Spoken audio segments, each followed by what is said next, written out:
Hi అండి, నేను విజయ home maker. అందరూ ఎలా ఉన్నారు? బాగున్నారా? నేను కూడా బాగున్నాను. ఈవేళ మొక్కల కోసం మాట్లాడుకుందాం. మొక్కలు పెంచే అవకాశం వస్తే ఎవ్వరూ వదులుకోకండి. మొక్కలు పెంచే అవకాశం రావడమే మనకు పెద్ద అదృష్టం అన్నమాట. ప్రకృతిని సృష్టించేది ఆ దేవుడు. అలాంటి ప్రకృతిలో భాగమైన మొక్కలను పెంచడం, ఆ అవకాశం రావడం మన అదృష్టం కదా. అస్సలు వదులుకోవద్దు. దేవుడి సృష్టిని కాపాడిన వాళ్ళం అవుతాం కదా. సృష్టిని కాపాడకపోయినా పర్లేదు, కానీ పాడు చేయకుండా ఉంటే చాలు.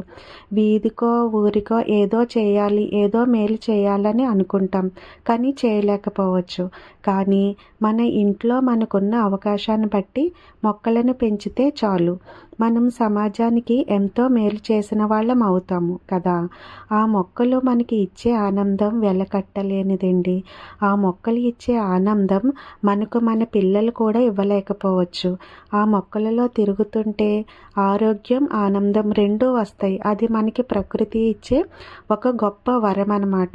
ఒక్కసారి మొక్కలను పెంచి చూడండి.